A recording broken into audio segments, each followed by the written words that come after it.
ನಮಸ್ಕಾರ ವೀಕ್ಷಕರೇ, ನಾನು ನಿಮ್ಮ ಮಂಜುನಾಥ್ ಅಡ್ವೊಕೇಟ್ ಮಾತಾಡ್ತಾ ಇರೋದು.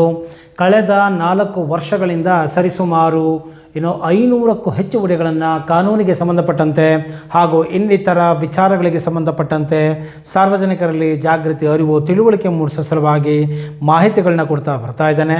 ಮೊದಲ ಬಾರಿಗೆ ನನ್ನ ವಿಡಿಯೋ ನೋಡ್ತಾರಾದರೆ ಮರೆಯದ ಹಾಗೆ ಈಗಲೇ ಈ ವಿಡಿಯೋ ಕೆಳಗೆ ಇರ್ತಕ್ಕಂಥ ಸಬ್ಸ್ಕ್ರೈಬ್ ಬಟನ್ನ ಕ್ಲಿಕ್ ಮಾಡ್ಕೊಳ್ಳಿ, ಬೆಲ್ ಐಕಾನ್ ಕ್ಲಿಕ್ ಮಾಡ್ಕೊಳ್ಳಿ. ಬಿಡುವಿದ್ದಾಗೆಲ್ಲ ವಿಡಿಯೋನ ನೋಡ್ತಾ ಇರಿ. ಬುದ್ಧಿವಂತರಾಗಿ, ಸಮಸ್ಯೆಗಳಿಗೆ ಸಿಲುಕದಂತೆ ಚಾಕಚಕ್ಯತೆಯಿಂದ ವ್ಯವಹಾರ ನಡೆಸುವಂತರಾಗಿ ಅಂತ ಹೇಳ್ತಾ, ಏನಾದರೂ ಕಾನೂನಿನ ಸಮಸ್ಯೆಗಳಿದ್ದರೆ ವಕೀಲರುಗಳನ್ನು ಭೇಟಿ ಮಾಡಿ. ನನ್ನಿಂದಲೇ ಏನಾದರೂ ಸೇವೆ ಬೇಕಾಗಿದೆ ಆದಲ್ಲಿ ಕೆಳಗಡೆ ಡಿಸ್ಕ್ರಿಪ್ಷನ್ ಬಾಕ್ಸಲ್ಲಿ ನನ್ನ ಆಫೀಸಿನ ವೆಬ್ಸೈಟನ್ನು ಹಾಕಿರ್ತೇನೆ, www.kmslawAssociates.in ಅಂತೇಳಿ. ನೀವು ಆ ವೆಬ್ಸೈಟ್ಗೆ ಹೋಗಿ ನಮ್ಮ ಕಚೇರಿಯ ವಿವರಗಳನ್ನೆಲ್ಲ ಪಡೆದು ಟೈಮ್ ತೊಗೊಂಡು ಅಪಾಯಿಂಟ್ಮೆಂಟ್ ಫಿಕ್ಸ್ ಮಾಡಿಕೊಂಡು ಬಂದು ಭೇಟಿ ಮಾಡ್ಬೋದು. ಕರ್ನಾಟಕದಾದ್ಯಂತ ಕೇಸುಗಳನ್ನು ಕೂಡ ನಡೆಸಿಕೊಡಲಾಗುತ್ತೆ ಹಾಗೂ ಫೋನಿನ ಮುಖಾಂತರನೂ ಕೂಡ ಕಾನೂನಿನ ಸಲಹೆಗಳನ್ನು ಪಡ್ಕೋಬೋದು ಅಂತ ಹೇಳ್ತಾ, ಜ್ಞಾನ ನಿಂತಲ್ಲಿ ನಿಲ್ಲದಂತೆ ಇತರರಿಗೂ ಕೂಡ ಹಂಚಿ ಅಂತ ಹೇಳ್ತಾ, ಇವತ್ತು ಒಂದು ಬಹಳ ಮುಖ್ಯವಾದಂತಹ ವಿಚಾರ ಹೇಳಬೇಕು ಅಂತ ಬಂದಿದ್ದೇನೆ. ಅದೇನಪ್ಪ ಅಂತ ಹೇಳಿದ್ರೆ, ಈ ಒಂದು ಕ್ರೆಡಿಟ್ ಕಾರ್ಡ್ ಯಾರಿಗೆ ಗೊತ್ತಿಲ್ಲ ಹೇಳಿ? ಎಲ್ಲರಿಗೂ ಗೊತ್ತಿದೆ. ಕ್ರೆಡಿಟ್ ಕಾರ್ಡು ಅಂದರೆ ಏನು? ಕ್ರೆಡಿಟ್ ಕಾರ್ಡ್ ಅಂದರೆ ಒಂದು ಕಂಪನಿ ಆಗಿರ್ಬೋದು ಅಥವಾ ಬ್ಯಾಂಕ್ಗಳಾಗಿರಬಹುದು.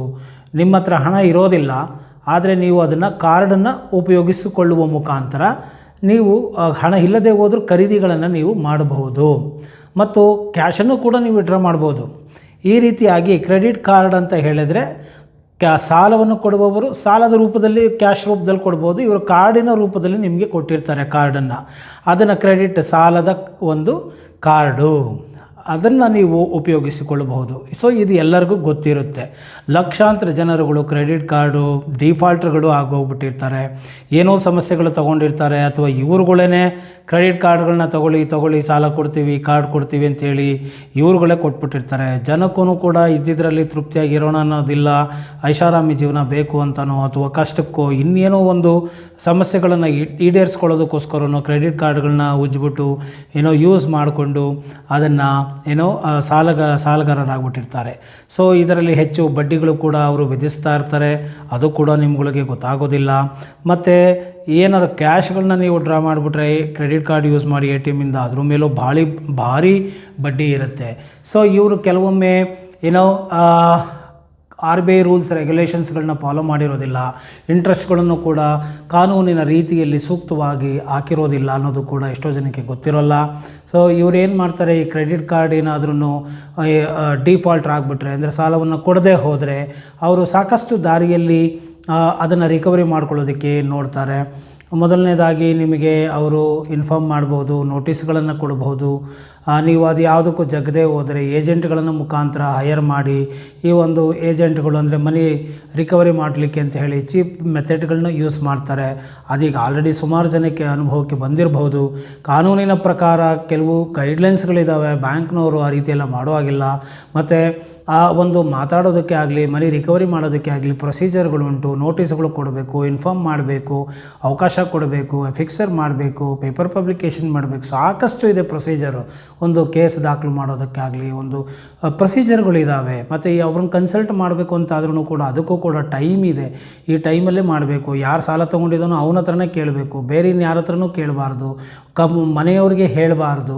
ಈ ರೀತಿಯಾಗಿ ಸಾಕಷ್ಟು ನಿಯಮಗಳಿದೆ. ಅವರ ಗೌರವಕ್ಕೆ ಚ್ಯುತಿ ಬರದಂತೆ ನಡ್ಕೊಳ್ಬೇಕು ಅನ್ನೋದಿದೆ. ಅದು ಬಿಟ್ಟು ಈಗೆಲ್ಲ ಏಜೆಂಟ್ಗಳು ಬಂದು ತೊಂದರೆಗಳನ್ನು ಕೊಡ್ತಕ್ಕಂಥದ್ದು ನೀವು ನೋಡ್ತಾನೇ ಇರ್ತೀರ. ಆದರೆ ಇದಕ್ಕೆ ಸಂಬಂಧಪಟ್ಟಂತೆ ನೀವು ಕಾನೂನಿನ ಕ್ರಮ ತಗೊಳ್ಬಹುದು.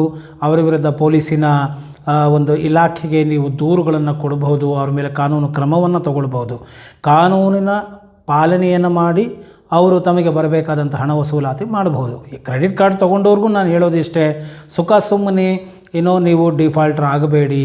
ತೊಗೊಂಡಿರೋ ಹಣನ ಕೊಟ್ಟುಬಿಡಿ. ಪಬ್ಲಿಕ್ ಅಮೌಂಟ್ ಆಗಿರುತ್ತೆ ಅದನ್ನು ಕೊಟ್ಟುಬಿಡಬೇಕು. ತುಂಬ ನಿಮಗೆ ಕಷ್ಟ ಇದೆ, ಕೊಡೋಕ್ಕೆ ಆಗ್ತಾಯಿಲ್ಲ ಅಂದಾಗ ನೀವು ಅವರಿಗೆ ಮಾತನಾಡಿ, ಕಮ್ಯುನಿಕೇಟ್ ಮಾಡಿ, ನಿಮ್ಮ ಅಸಹಾಯಕತೆಯನ್ನು ಹೇಳ್ಕೊಳ್ಳಿ, ನಿಮ್ಮ ಹಣಕಾಸಿನ ಒಂದು ವ್ಯವಸ್ಥೆ ಹೇಗೆ ಕಟ್ಟಿದೆ ಅನ್ನೋದನ್ನು ಹೇಳ್ಕೊಳ್ಳಿ. ಬಟ್ ನಾವು ಹಾನೆಸ್ಟ್ ಆಗಿದ್ದೀವಿ, ಪ್ರಾಂಪ್ಟ್ ಆಗಿದ್ದೀವಿ ರೀ, ನಾವು ಕೊಡ್ತೀವಿ, ಏನೋ ಒಂದು ವ್ಯವಸ್ಥೆ ಮಾಡಿ, ಸ್ವಲ್ಪ ಟೈಮ್ ಕೊಡಿ ಅಂತ ಕೇಳಿ, ನೆಗೋಷಿಯೇಟ್ ಮಾಡಿ, ಇಲ್ಲ OTS ಕೇಳಿ, ಒನ್ ಟೈಮ್ ಸೆಟ್ಲ್ಮೆಂಟ್ ಅಂತ ಕೇಳಿ, ಏನೋ ಕ್ಯಾಪಿಟಲ್ ಅಮೌಂಟ್ ಕೊಡ್ತೀವಿ, ಬಡ್ಡಿನ ವೇ ಆಫ್ ಮಾಡಿ, ಇಲ್ಲಾಂದರೆ ನಮ್ಗೆ ತುಂಬ ಕಷ್ಟ ಆಗುತ್ತೆ, ಬೇರೆ ಇನ್ಯಾವುದೂ ದಾರಿ ಇಲ್ಲ, ಸೋರ್ಸ್ ಇಲ್ಲ ಅನ್ನೋದನ್ನು ನೀವು ರೈಟಿಂಗ್ನಲ್ಲಿ ಬರ್ಕೊಳ್ಳಿ. ಇದನ್ನೆಲ್ಲ ಸುಮ್ಮನೆ ಹೋಗೋದು ಬ್ಯಾಂಕ್ಗಳಿಗೆ ಹೋಗಿ ಹೇಳ್ಬಿಟ್ಟು ಬಂದ್ಬಿಡೋದಲ್ಲ, ರೈಟಿಂಗಲ್ಲಿ ನೀವು ಮಾಡಿ, ಒಂದು RPID ಮುಖಾಂತರ ಕಳಿಸ್ಕೊಡಿ, ರಿಜಿಸ್ಟರ್ ಪೋಸ್ಟ್ ಅಕ್ನಾಲಜ್ಮೆಂಟ್ ಡ್ಯೂ ಕಳಿಸ್ಕೊಡಿ. ನಿಮಗೆ ಪ್ರೂಫ್ ಇರುತ್ತೆ, ಬ್ಯಾಂಕ್ ಜೊತೆ ಕಮ್ಯುನಿಕೇಟ್ ಮಾಡಿದ್ದೀರಾ, ನಿಮ್ಮ ಅಸಹಾಯಕತೆ ಹೇಳ್ಕೊಂಡಿದ್ದೀರಾ ಅಂತ ಹೇಳಿ. ಸೊ ಅದನ್ನು ಮಾಡಿ, ಬ್ಯಾಂಕ್ಗಳಿಗೆ ಹೋಗಿ ಮಾತಾಡಿ, ಮ್ಯಾನೇಜರ್ ಹತ್ರ ಸಾಧ್ಯವಾದರೆ ಲೆಟರ್ಗಳನ್ನ ಕೊಡಿ, ಅದಕ್ಕೆ ಸೀಲ್ ಸೈನ್ ಹಾಕ್ಸ್ಕೊಂಡಿರಿ, ನಾವು ಕೊಟ್ಟಿದ್ದೀವಿ ಅಂತ ಹೇಳಿ. ಅವರ ರೆಸ್ಪಾನ್ಸ್ ಏನಿದೆ ಅನ್ನೋದನ್ನು ನೋಡಿ, ಅದಕ್ಕೆ ಸಂಬಂಧಪಟ್ಟಂತೆ ನಿಮಗೆ ನಾಳೆ ನ್ಯಾಯಾಲಯಗಳಿಗೆ ಹೋದಾಗ ನಿಮಗೆ ಸಮಯ ಆಗಲಿ, ಕಮ್ಯುನಿಕೇಟ್ ಆಗಲಿ ಮಾಡಿರ್ತೀರಾ, ಪ್ರೊಸೀಜರ್ನ ಫಾಲೋ ಮಾಡಿರ್ತೀರಾ. ಅವರು ಪ್ರೊಸೀಜರ್ನ ಫಾಲೋ ಮಾಡದೇ ಇದ್ದಾಗ ಅದನ್ನು ಕೇಳೋದಕ್ಕೆ ವಕೀಲರು ಇರ್ತಾರೆ, ಕಾನೂನು ಇರುತ್ತೆ, ಕೋರ್ಟ್ ಇದ್ದೇ ಇರುತ್ತೆ.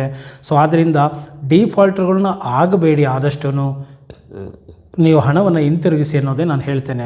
ಇನ್ನು ಬ್ಯಾಂಕ್ನವರು ಯಾಕೆ ನೀವು ಡಿಫಾಲ್ಟ್ರು ಆಗದೆ ಹೋದ್ರೂ ಕೇಸ್ ಫೈಲ್ ಮಾಡೋಕ್ಕೆ ಹೋಗೋದಿಲ್ಲ ಅಂದರೆ, ಇದು ಒಂದು 2 ಲಕ್ಷದ ಕೆಳಗಡೆ ಏನಾದ್ರು ಇತ್ತು ಅಂತ ಹೇಳಿದ್ರೆ, 50,000, 1 ಲಕ್ಷ, ಈ ರೀತಿ 2 ಲಕ್ಷದ ಕೆಳಗಡೆ ಇದ್ದಾಗ ಬ್ಯಾಂಕ್ನವ್ರಿಗೆ ಅದು ಸಣ್ಣ ಅಮೌಂಟ್ ಆಗಿರುತ್ತೆ. ಸೊ ಎಲ್ಲ ಒಂದು 100ರಲ್ಲಿ ಒಂದು 80% ಕಟ್ಕೊಂಡು ಹೋಗ್ತಾರೆ, ಒಂದು 10% ರಿಸ್ಕ್ ಅನ್ನೋದು ಇದ್ದೇ ಇರುತ್ತೆ. ಅದನ್ನು ಬ್ಯಾಂಕ್ನವರು, ಕಂಪ್ನಿನವರು ಕೂಡ ತೊಗೊಳಕ್ಕೆ ರೆಡಿ ಇರ್ತಾರೆ.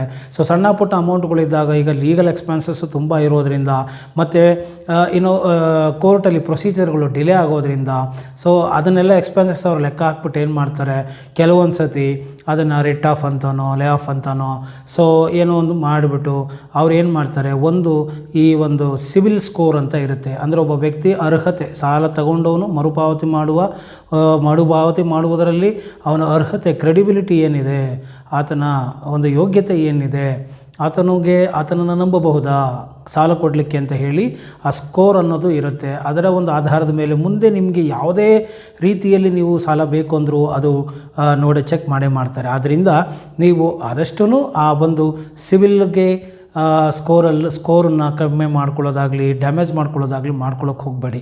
ಎಲ್ಲೋ ಒಂದು 50,000, 1 ಲಕ್ಷ, ಅಥವಾ ಏನೋ ಅವ್ರುಗಳಿಗೆ ಚಳ್ಳೆ ಹಣ್ಣು ತಿನ್ನಿಸ್ಬಿಟ್ಟು ನಾನು ಏನೂ ಮಾಡ್ಕೊಳ್ಳೋಕ್ಕಾಗಿಲ್ಲ, 50,000 ರೂಪಾಯಿ ಉಳಿಸ್ಬಿಟ್ಟೆ ಅಂತ ಹೋಗಬೇಡಿ. ಸಮಯ ಹಿಂಗೆ ಇರೋದಿಲ್ಲ, ನಾಳೆ ನೀವು ಚೆನ್ನಾಗಿ ಬೆಳಿಬೋದು, ದೊಡ್ಡವರಾಗ್ಬೋದು, ಇನ್ನೂ ದೊಡ್ಡ ಮಟ್ಟದಲ್ಲಿ ನೀವು ಕೆಲಸಗಳನ್ನ ಮಾಡೋಕ್ಕೆ ಹೋದಾಗ ನಿಮ್ಮ ಹತ್ರ ಲಕ್ಷಗಟ್ಟಲೆ ಇದ್ರೂ ಸಿಬಿಲ್ ಸ್ಕೋರ್ ಇಲ್ಲ ನಿಮಗೆ ಅಂತ ಹೇಳಿದ್ರೆ, ನಾಳೆ ನಿಮಗೆ ಲೋನ್ಗಳು ಸಿಗೋದಿಲ್ಲ, ಯಾಕಂದರೆ ಕ್ರೆಡಿಬಿಲಿಟಿ ಇರೋದಿಲ್ಲ. ಆ ಕ್ರೆಡಿಟ್ ಸ್ಕೋರ್ನ ಇಂಪ್ರೂವ್ಮೆಂಟ್ ಮಾಡೋಕ್ಕೂ ಕೂಡ ಕೆಲವರು ಇರ್ತಾರೆ. ಅದು ಟ್ರಾನ್ಸಾಕ್ಷನ್ಗಳು ಮಾಡೋದ್ರ ಮುಖಾಂತರ ಸಾಕಷ್ಟು ದಾರಿಗಳಿದ್ದಾವೆ, ಎಲ್ಲವನ್ನು ಒಂದೇ ವಿಡಿಯೋಗಳಲ್ಲಿ ಹೇಳೋಕ್ಕಾಗೋದಿಲ್ಲ. ಆದ್ದರಿಂದ ಕೆಲವೊಮ್ಮೆ ಈ ರೀತಿಯಾದಂಥ ಕಾರಣಗಳಿಂದ ಕ್ರೆಡಿಟ್ ಕಾರ್ಡು ಅಥವಾ ಬ್ಯಾಂಕ್ನವರಾಗಲಿ, ಕಂಪ್ನಿನವರು ಕೇಸ್ಗಳನ್ನ ಫೈಲ್ ಮಾಡೋಕ್ಕೆ ಹೋಗಲ್ಲ. ಯಾಕೆಂದರೆ ಈ ಒಂದು ಕ್ರೆಡಿಟ್ ಕಾರ್ಡ್ ಡಿಫಾಲ್ಟ್ ಅನ್ನೋದು ಇದು ಕ್ರಿಮಿನಲ್ ಅಫೆನ್ಸ್ ಅಲ್ಲ, ಇದು ಸಿವಿಲ್ ಅಫೆನ್ಸು. ಸೊ ಅವ್ರ ಮನಿ ರಿಕವರಿ ಮಾಡಬೇಕಂದ್ರೆ ಸಿವಿಲ್ ಕೋರ್ಟ್ಗೆ ಹೋಗಬೇಕಾಗುತ್ತೆ, ಕಾನೂನಿನ ಪ್ರಕ್ರಿಯೆಯನ್ನು ಅವರು ಪ್ರೊಸೀಜರ್ನ ಫಾಲೋ ಮಾಡಬೇಕಾಗುತ್ತೆ, ಅದಕ್ಕೆ ಟೈಮ್ ತೊಗೊಳುತ್ತೆ, ದುಡ್ಡು ಖರ್ಚು ಮಾಡಬೇಕಾಗುತ್ತೆ. ಅಲ್ಲಿ ದುಡ್ಡೇ ಅಷ್ಟು ಅಮೌಂಟ್ ಇರೋದಿಲ್ಲ ಅಂದಾಗ ಅಷ್ಟು ಖರ್ಚು ಮಾಡ್ಕೊಂಡು ಅವ್ರು ಹೋಗೋದಿಲ್ಲ. ಅದರ ಬದಲು ಅವ್ರು ಏನು ಮಾಡ್ತಾರೆ, ಎಂಟೈರ್ ನಿಮ್ಮ ಒಂದು ಕ್ರೆಡಿಟ್ ಸ್ಕೋರ್ ಮೇಲೆ ಅವರು ಹೊಡೆತ ಬೀಳುತ್ತೆ, ರಿಪೋರ್ಟ್ ಹಾಕ್ಬಿಡ್ತಾರೆ, ಕ್ರೆಡಿಟ್ ಸ್ಕೋರು ಡೌನ್ ಆಗುತ್ತೆ, ಸಿವಿಲ್ ಸ್ಕೋರು ಡೌನ್ ಆಗೋಗುತ್ತೆ. ಆದ್ದರಿಂದ ಆ ರೀತಿಯಾಗಿ ಮಾಡ್ಕೊಳ್ಳೋಕೆ ಹೋಗಬೇಡಿ. ನಿಮ್ಮಲ್ಲಿ ಶಕ್ತಿ ಇದ್ದರೆ ಖಂಡಿತವಾಗ್ಲೂ ಅದನ್ನು ಪೇ ಮಾಡಿಕೊಂಡು, ಕ್ಲಿಯರ್ ಮಾಡಿಕೊಂಡು, ನೆಗೋಷಿಯೇಟ್ ಮಾಡಿ, ಮಾತಾಡಿ ಕ್ಲೋಸ್ ಮಾಡ್ಕೊಳ್ಳೋದ್ರ ಕಡೆ ಗಮನವನ್ನು ಕೊಡಿ ಅಂತ ನಾನು ನಿಮಗೆ ಇಲ್ಲಿ ಹೇಳ್ತಾ ಇದ್ದೀನಿ. ಅಟ್ ದ ಸೇಮ್ ಟೈಮ್ ಅವರು ಏನಾದರೂ ಕಾನೂನಿಗೆ ವಿರುದ್ಧವಾಗಿ ಬಂದು ನಿಮಗೆ ಹೆರಾಸ್ ಮಾಡೋದು, ಥ್ರೆಟನ್ ಮಾಡೋದು, ಈ ರೀತಿಯಾಗಿ ಮಾಡಿದಾಗ ಅವ್ರ ಮೇಲೆ ನೀವು ಸೂಕ್ತವಾಗಿ ಕಂಪ್ಲೇಂಟನ್ನು ಕೊಡಿ, ಸಪ್ರೇಟು ಅವ್ರ ಮೇಲೆ ಕ್ರಿಮಿನಲ್ ಕೇಸನ್ನು ದಾಖಲು ಮಾಡಿ. ಮನಿ ರಿಕವರಿ ಸೂಟೇ ಬೇರೆ, ಇದೇ ಬೇರೆ. ಸೊ ಆದ್ದರಿಂದ ಒಬ್ಬ ವ್ಯಕ್ತಿಗೆ ಘನತೆ, ಗೌರವ ಭಾಳ ಮುಖ್ಯ ಆಗಿರುತ್ತೆ, ಮಾನ ಮರ್ಯಾದೆ ಭಾಳ ಮುಖ್ಯ ಆಗಿರುತ್ತೆ. ಅದನ್ನು ಬಂದು ಇವರು 10,000, 20,000, 50,000 ರೂಪಾಯಿ ಕಳೆದುಬಿಟ್ಟು ನಾಳೆ ನೀವು 30,000 ರೂಪಾಯಿ ಕೊಟ್ಟು ನಿಮ್ಮ ಮಾನ ಮರ್ಯಾದೆ ಹೋಗಿರೋದಕ್ಕೆ ನೀವು 10 ಲಕ್ಷ ನನಗೆ ಅವಮಾನ ಆಯಿತು ಅಂತೇಳಿ ಡಿಫಮೇಷನ್ ಮಾಡ್ಬೋದಾ? ಕಾನೂನಲ್ಲಿ ಅವ್ರಿಗೆ ಅವಕಾಶ ಇದೆಯಾ ಕೇಳಿ, ಯಾರದು ಕೇಳಿ, ಅವ್ರ ID ಕಾರ್ಡ್ ಕೇಳಿ, ಏನು ಅಂತ ಕೇಳಿ, ಪ್ರಶ್ನೆ ಮಾಡಿ. ಸೊ ಆದ್ದರಿಂದ ನೀವು ಕಾನೂನಿನ ಪ್ರಕಾರ ಪ್ರಶ್ನೆ ಮಾಡಬೇಕಂದಾಗ ನೀವು ತೊಗೊಂಡಿರೋ ದುಡ್ಡನ್ನು ಇನ್ ಟೈಮಲ್ಲಿ ಕೊಟ್ಟುಬಿಡಿ. ಸೊ ಸರ್ಕಾರದ ಅದು ಪಬ್ಲಿಕ್ ದುಡ್ಡಾಗಿರುತ್ತೆ ಅದು.